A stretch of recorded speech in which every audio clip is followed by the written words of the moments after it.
कनिका जी, बोलिए क्या काम आप हनीप्रीत की तरफ से पेश हुई थी, एग्जैक्ट कोर्ट में कहा उस पिटीशन को लेकर काफी कोर्ट में तर्क टिप्पणियां भी की। देखिए, आज ये पिटीशन फाइल हुई थी जिसमें प्रेयर ये थी कि राम रहीम जो अभी पैरोल पे बाहर आए हुए हैं,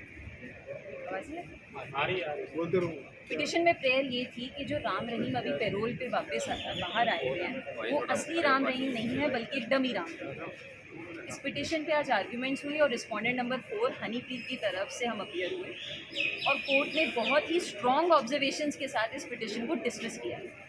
ये एक फ्रिवलेस पिटीशन थी जिसमें फ्रिवलेस एलिगेशंस लगाए गए थे जिसका कोई एविडेंस नहीं था, प्रिजम्पशंस और एजम्पशंस के बेसिस पे।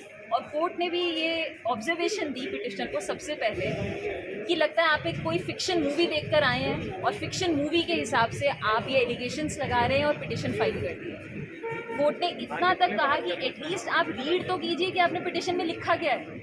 आप कह रहे हैं कि डमी राम रहीम है, how is it possible? Human cloning कैसे पॉसिबल हो सकती है? स्टेट से भी कोर्ट ने पूछा कि आपकी क्या इंस्ट्रक्शंस है और स्टेट ने बहुत क्लियरली कहा कि जेल से पैरोल पे आए हैं वो बाहर, जेल से लेकर पैरोल पे बाहर आने तक भी उनके साथ सिक्योरिटी है, जेल अथॉरिटीज़ ने उनको दिया है। वो पिछले 4-4.5 साल से जेल में हैं। ऑब्वियसली ये क्वेश्चन उठ ही नहीं सकता कि वो एक डमी रहा हो। और कोर्ट ने बहुत स्ट्रॉन्ग ऑब्जर्वेशन के साथ ये भी कहा है कि ये पिटिशन विद कॉस्ट डिसमिस होनी चाहिए। और हमने कोर्ट के सामने ये भी बताया कि पहले भी ऐसी पिटिशन एक फाइल हुई थी जो कि इसी तरह एक पर्सन ने फाइल किया था जिसमें 50,000 कॉस्ट के साथ वो पिटिशन डिसमिस हुई थी जब ये कहा गया था कि जेल में राम रहीम का मर्डर कर दिया जाएगा। वो पिटिशन भी हाई कोर्ट ने 50,000 कॉस्ट के साथ डिसमिस की थी और आज भी कोर्ट को हमने वो ऑर्डर पढ़ाया और जो इसमें वन ऑफ द पिटिशन है वो उस समय भी पेश हुए थे।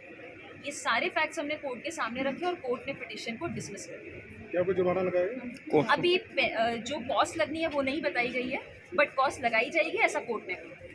इसमें पार्टी बनाया गया था हनीप्रीत को और नैन जो है। हाँ, इसमें स्टेट अथॉरिटीज़ के अलावा रिस्पोंडेंट नंबर 4 हनीप्रीत थी जिसकी तरफ से हम पेश हुए और रिस्पोंडेंट नंबर 5 PR नैन। कनिका, आज शगनप्रीत वाले मामले में भी सुनवाई हुई है। कोर्ट ने अभी फिलहाल कोई राहत तो नहीं दी लेकिन कुछ इंस्ट्रक्शंस देने को बोला है पिटीशन को, वो क्या कुछ? देखिए, शगनप्रीत के मामले में आज स्टेटस रिपोर्ट स्टेट द्वारा नहीं फाइल की गई थी जिसके लिए उन्होंने टाइम मांगा है और परसों के लिए आर्ग्यूमेंट्स के लिए केस फिक्स हुआ है।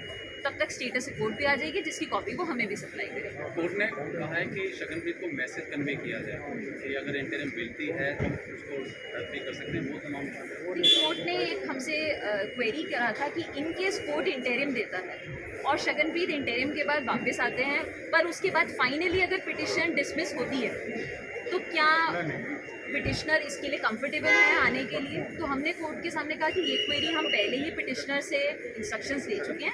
ही is ready to come to India because he is ready to join investigation. भले ही उनको इंटरिम मिलती है कोर्ट से या नहीं मिलती है, वो एक बेल का राइट है जो उन्होंने अपॉर्चुनिटी ले रहे हैं। बट इन केस पिटिशन अगर डिसमिस होती भी है then also he is ready to come and he has no objection in that.